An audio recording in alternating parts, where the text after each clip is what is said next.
Hi, this is Heather Carlile. Welcome to my home office. We're talking about how to expand mental agility. And I love the kids' joke. You probably know about it. It says, "What is the biggest nation?" Well, imagination, of course.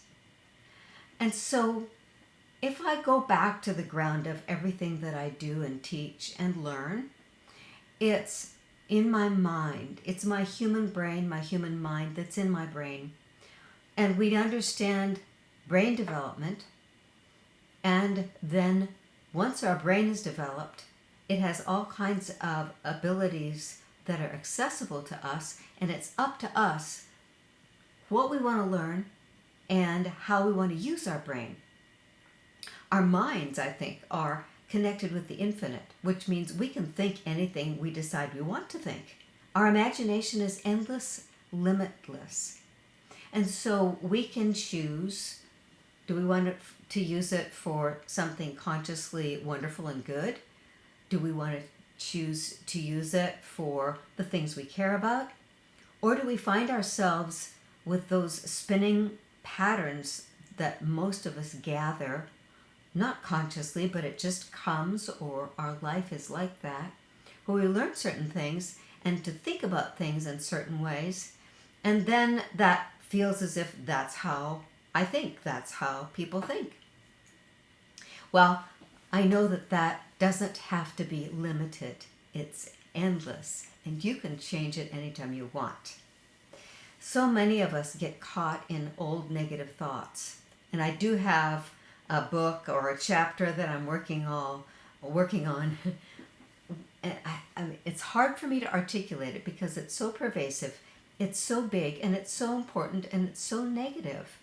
The old way. The beliefs from the old way, how people use their minds. Even today in different countries, people are growing up and being raised to use their minds in certain ways. And, some of that's pretty prejudiced. Some of it's based on fear. Some of it's based on putting certain priorities. In other words, this is important and everything else is not important. So I'm very interested, always have been, in learning about different cultures, languages, people, how we talk about ourselves, think about ourselves, how we live in our homes and in our relationships, what we think about work, what we think about our discretionary time. Everything starts with how we think. So mental agility is underneath everything that I focus on in my work. And in one way or another, I'm going to find it interesting and useful. But let's be efficient, which is one of the virtues, and let's use our minds for our top priorities. And sometimes that means just relaxing and letting our minds rest.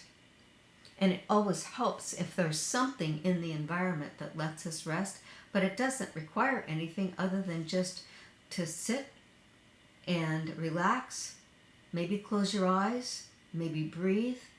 Mindfulness is often used most immediately with the simplest thing that is accessible to any of us anywhere, and it's focusing on our breath.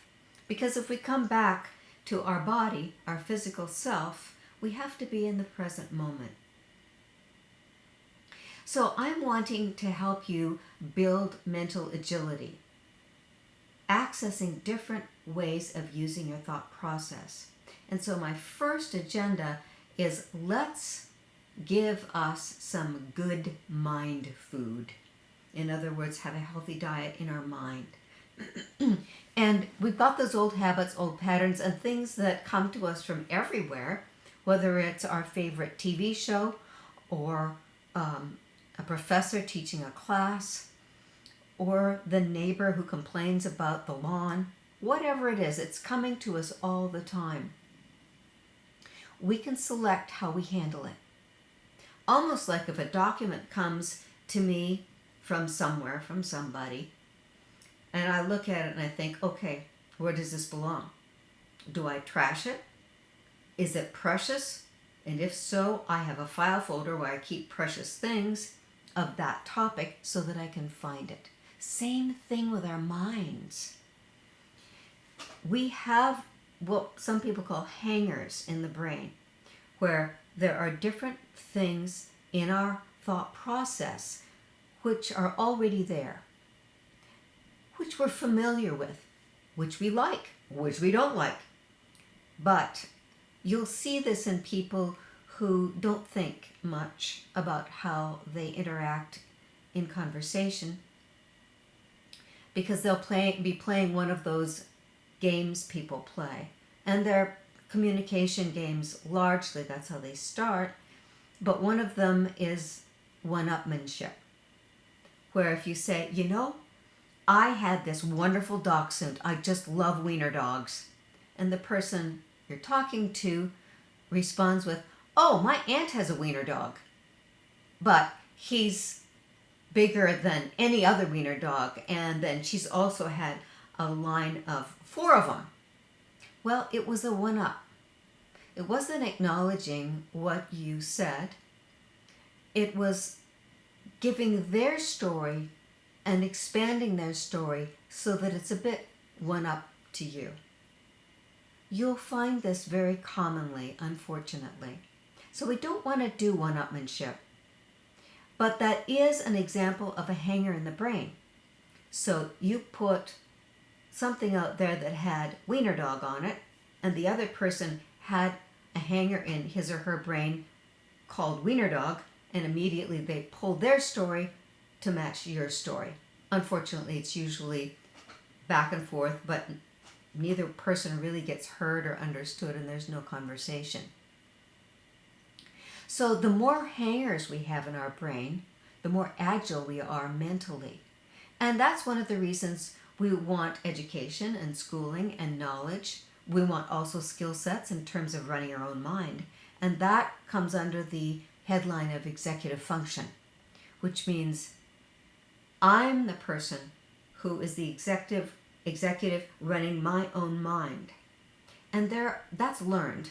There are certain systems of skill sets.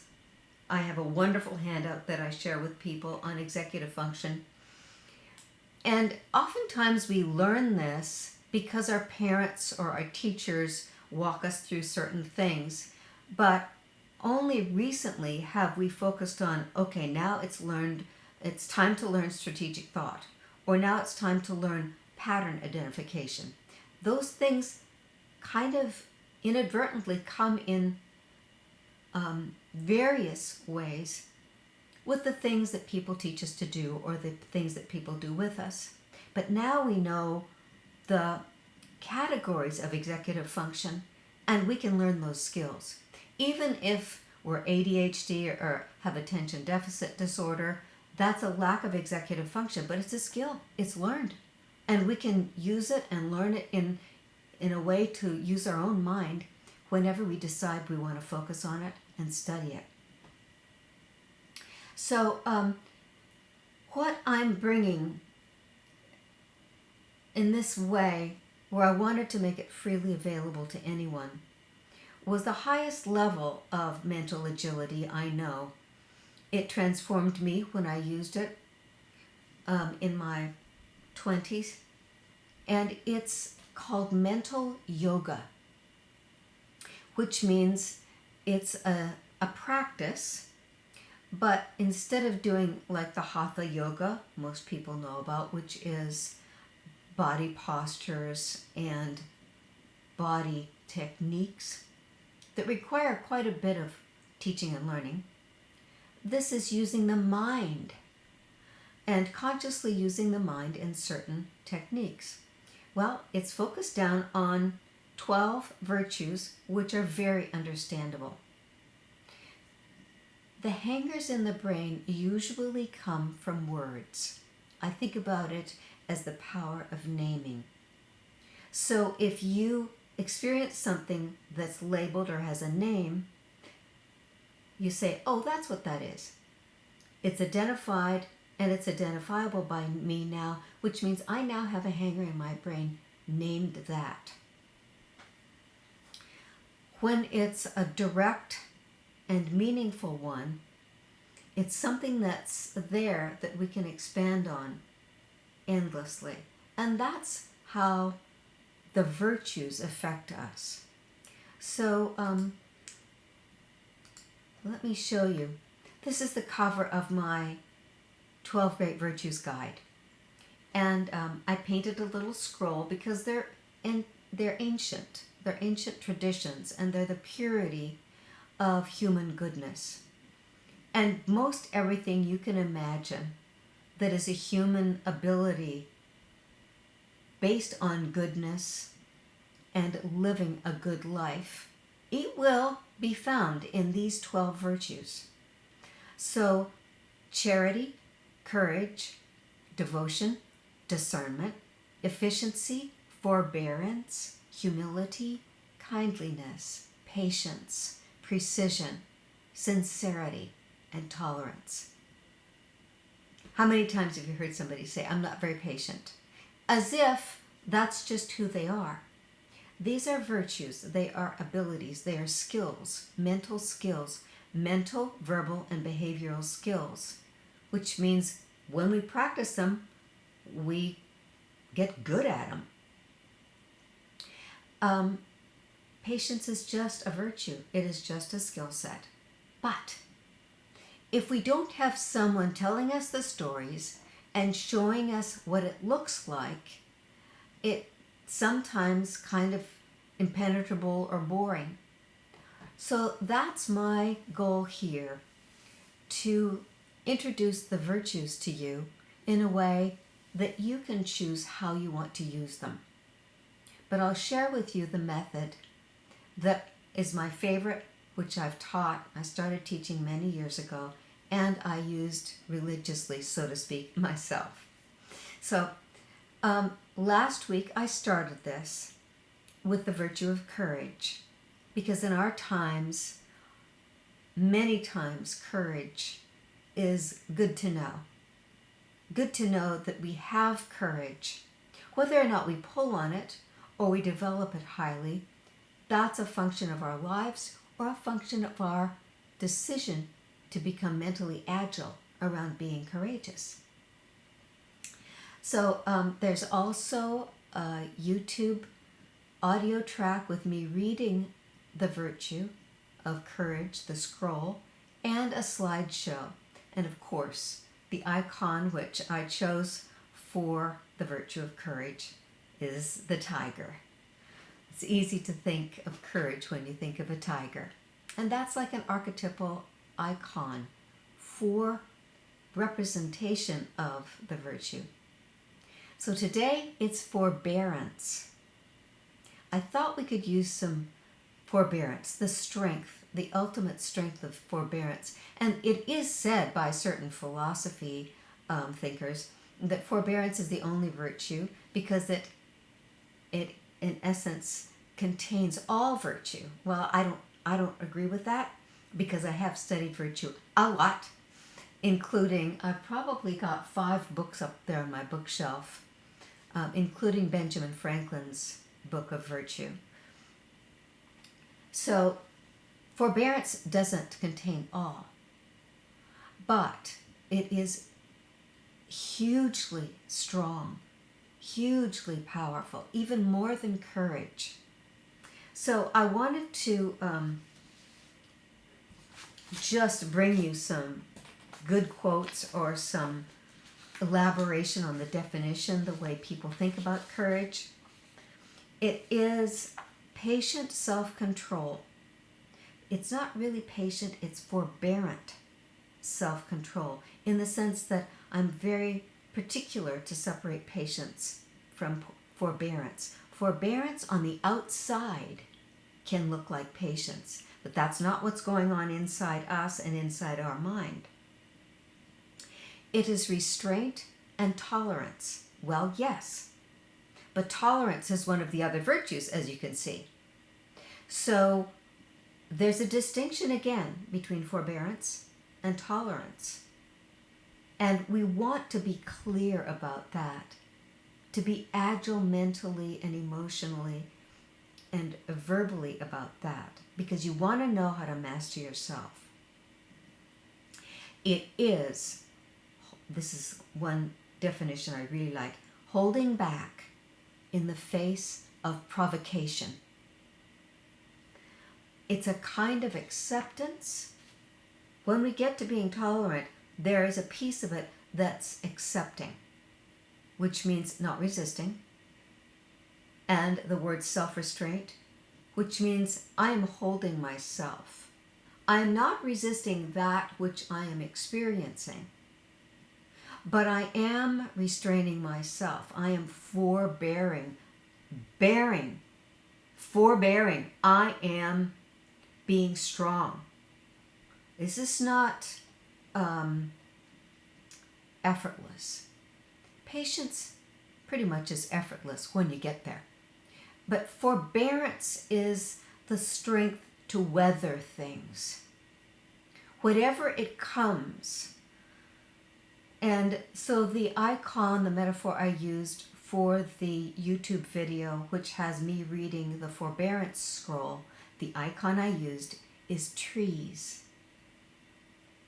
The forbearant nature of trees, where they bear up, they root in nothing, they bend in the wind, they survive the torrential hurricane, they forbear hardship, they forbear difficulties, they forbear attacks. Now, of course, we want to be discerning, one of the other virtues. We want to be discerning about what we forbear, because sometimes it's completely unwise to forbear injury and danger. So at that point, it's a much more primitive thing where we need for survival. Forbearance is a mental agility, and in a certain way, it becomes an emotional agility when we learn forbearance. It's also thought of as the quality of someone who is patient and able to deal with a difficult person or situation without becoming angry. Yes. So it's not patient, it's forbearant. It's holding. Forbearant isn't striking out. Forbearant isn't knuckling under. It's holding.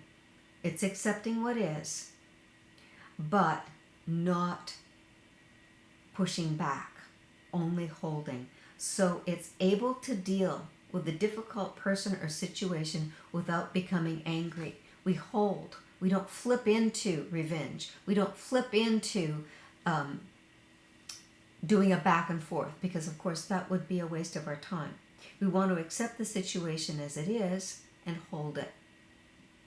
And if we can, inside, being pretty intelligent about it. Not emotional, and of course not angry, because if you get angry, you lose your power, you lose control, you lose your nobility. So the ability to endure difficult circumstances, such as the perseverance in the face of delay. Perseverance, a kind of forbearance. Tolerance of provocation without responding in annoyance or anger. So it's tolerance, but it's forbearance, which means we don't move, but we hold it. Forbearance when under strain, especially when faced with longer-term difficulties. So longer-term difficulties, many of us face those, and many of us are facing those today. And so when we are experiencing long-term difficulties, and we hold it with our own good faith in how we choose to be us, which is sincere, strong, non-reactive, and holding ourselves to the place where we can make a decision intelligently about what we want to do, if anything. There are a couple of quotes that I found for you. This is from T.H. White. The most difficult thing in the world is to know how to do a thing silently. Oh, how to do a thing and silently watch someone else do it wrong. Have you ever experienced that? Someone telling you you're doing it wrong and then saying, wait a minute, let me do it, I know how to do it right. Or just getting so frustrated with you, it's like, okay, that's enough, let me do it. It's their lack of forbearance. Because most of us know when we're learning something, we're going to do it wrong, we're going to make a mistake, we're going to fiddle around, or we're going to break something. But that's how we learn to do it. That's empowerment for ourselves. So forbearance is to silently stand and watch somebody do it the wrong way, without criticizing them, without correcting them, without taking over. Allow them. Forbear with respect. Whatever it is they need to do, unless they ask for help or unless they get frustrated and you say, do you want me to help you? No. Okay, cool. Yes, please. Okay, cool. These forbearance quotes, one is from Gandhi, and it's pretty stunning. We should meet abuse by forbearance. Now remember my caveat. If it's abuse that is harmful or dangerous, then forbearance, we're not going to be virtuous here. We're going to protect. To continue, I'll read it again. We should meet abuse by forbearance. Human nature, let me take this away. Human nature is so constituted that if we take absolutely no notice of anger or abuse, the person indulging in it will soon weary of it and stop. And in the public sense, that's probably true. We know that when people are mentally damaged or traumatized and there's domestic violence, that's probably not true. So there are certain ways where we need to use the virtue of discernment to decide when do I need to be forbearant and when do I need to duck and run or make something safe. I love this because it has to do with my tree analogy. And I chose the tree before I even saw this quote from Sri Sathya Sai Baba. The tree can teach you forbearance and tolerance. It offers shade to all, irrespective of age, sex, or religion, nationality, or status. It helps with fruit and shade even to the foe who lays his axe on its trunk. So, forbearance, very strong. No other weapon has the power of forbearance. Sea is a weapon, but it's a peacekeeping weapon. And this is again Sri Sathya Sai Baba. It should not be used only as an individual instrument. It is to be experienced collectively also. That is the reason why the scripture has commended collective forbearance at the very outset of the spiritual quest. What is its inner meaning? So that we as a people, as a tribe, as questers, are forbearant, without fighting back, without wimping out. And his last quote is, anger can be subdued only by forbearance, and cruelty can be overcome only by nonviolence. And isn't that true? Except for the places where the violence is evil and out of control, where it will not be responsive to us. So, forbearance. In a minute, I'm going to show you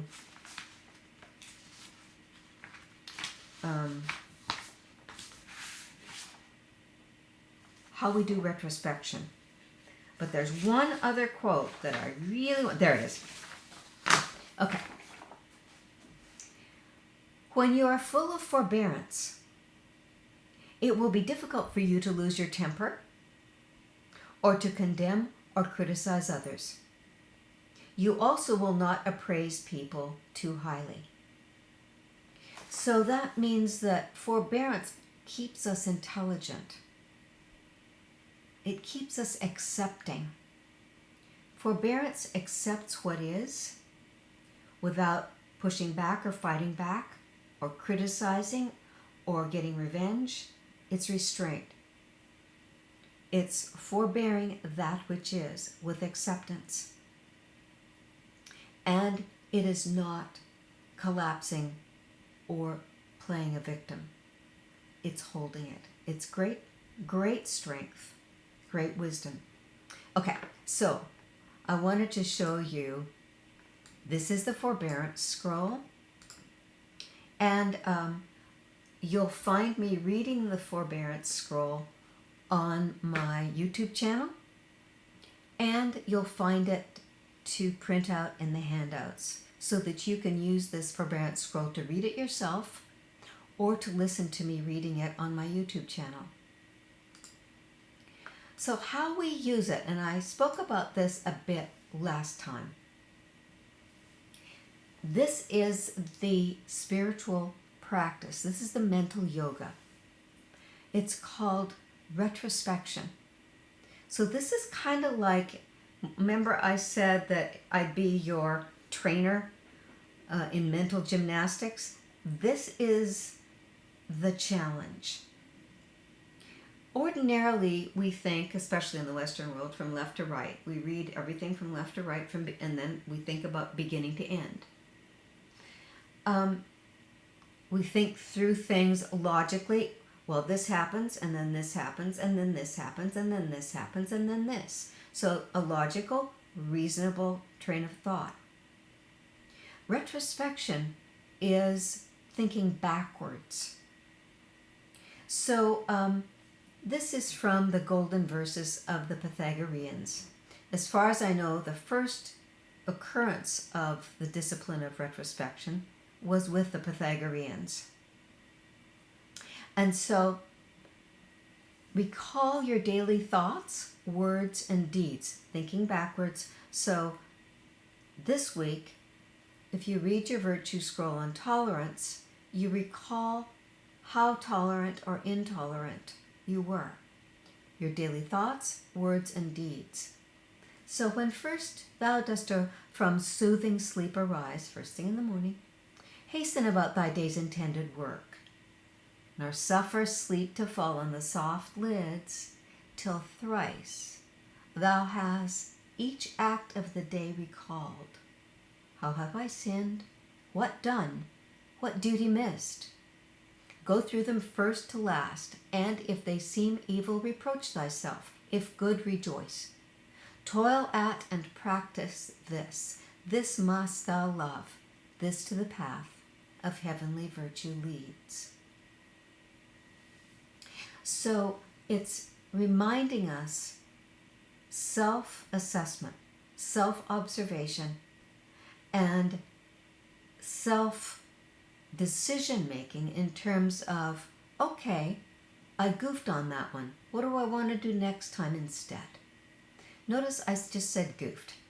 I'm not going to criticize myself. I am not going to call myself a sinner. I'm not. I'm a good person. The sin in those old terms meant I missed the mark. I goofed. So 4 things. Number 1, read the scroll. Number 2, retrospection. Think backwards through your day. Number 3, gather the data. Put a plus or a minus in the block like this. So here we got forbearance is the second on the list. And by the end of the week, you'll probably find out that you've got more pluses than minuses.